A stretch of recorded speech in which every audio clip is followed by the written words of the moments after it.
So we understand and process the world through our senses, and it's really helpful for us to understand about sensory processing when we're supporting anyone, whatever their needs are. So you actually have 8 senses. You probably know about the first 5: your sense of sight, your sense of hearing, your sense of smell, your sense of taste, and your sense of touch. You also then have 3 more kind of main senses. So your vestibular sense, your sense of balance, your proprioceptive sense, which is your sense of body awareness. So if I put my hand here, I can close my eyes and I can copy it with this hand, and I know where my body is in space.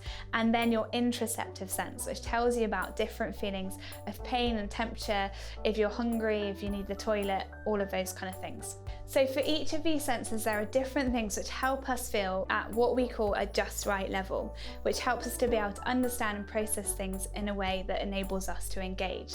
So for our sense of sight, we know that things that are calming is anything that's plain or geometric. Things that are alerting is anything that's busy or moving around. And we see Jesus use sight in the Bible. He says, look at the birds of the air. They don't worry. How much more do you not need to worry? Sight is a way that we can help people understand things that are going on.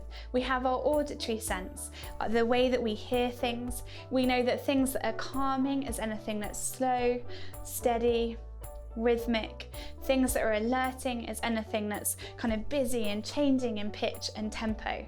And obviously, the more that we use our voice, we can enable people to be able to engage in what it is that we're talking about. You have your sense of smell, your olfactory sense, which is about the way that you take in and process smells. And obviously strong and kind of pungent smells are going to be alerting, but other smells are going to be calming. So things like vanilla or chocolate are going to be calming smells. The cool thing about smell is that it's really interestingly linked to your sense of memory. So when you have a particular memory, you often have a smell linked to that.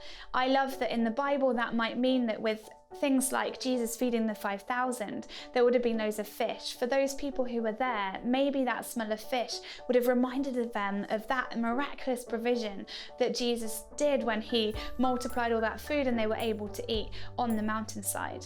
It would have reminded them of the characteristics of God and his provision for them. You then have your sense of taste, so the way that you process things through your mouth. And in the Bible it says, doesn't it, taste and see that the Lord is good. We know that kind of strong tastes are going to be alerting, things that are spicy, sweet and sour. Other tastes which like vanilla and chocolate again are going to be more calming. And everyone is individual. The other thing that we will look at in a second is our proprioceptive sense, movement.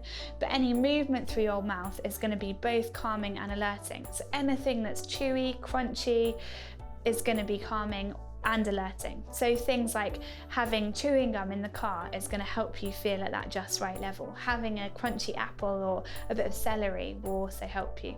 You also have your tactile sense, which is your sense of touch. So we know that things that are going to be alerting is anything that's light and tickly. That's why if you kind of brush past the top of your skin, it feels a bit funny. That's because that's impacting your kind of protective tactile system, which helps you feel pain and temperature.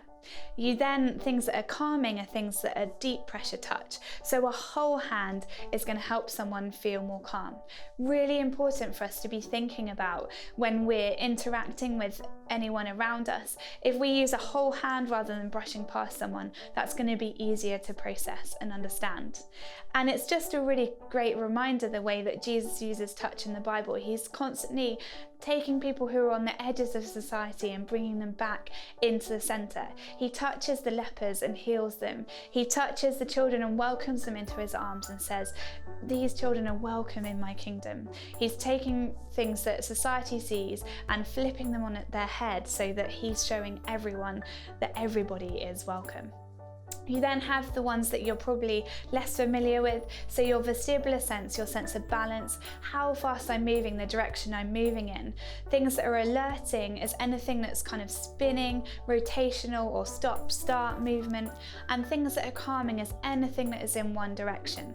So if I have somebody who's really struggling to sit still, I might help them by giving them the opportunity to move in one direction. That might be bouncing on a gym ball. It might be just jumping up and down on the spot. It might be kind of running in one direction, but that's going to help them feel more calm and regulated. I love that in the Bible, God shows us that kind of thing when Jesus, for example, calms a storm. He says, be still, and there's that kind of stillness. We can stop and we can be still and know that God is God, like it says in the Psalms. Our proprioceptive sense is the most important one to remember. So if you remember heavy work movement is anything which puts pressure through your joints and sends signals to your brain. It gives you that feeling of just rightness. So whether you need to be more calm or more alert, any kind of movement is going to help you feel more just right. When we do things like walking and talking with somebody, or when we move along, that's easier for us to be able to interact and engage with somebody. So we might want to do things like giving ourselves a big hug, pushing the wall, carrying something heavy, even going on a walk with somebody. Doing movement activities in between any kind of concentrated activity is going to help us to engage. And then your interoceptive sense, that internal sense, is going to mainly be impacted by all of those other three. So your sense of tactile, vestibular, proprioception, so touch, balance, and movement senses, that sense of body awareness, they're going to help impact that internal sense to help you feel at that just right level. The most important thing is all of these senses, a bit like a picture of a triangle, impact everything that we do every day. So if we can be thinking about them and have a mind about them, then that can help us engage everyone in whatever they're doing.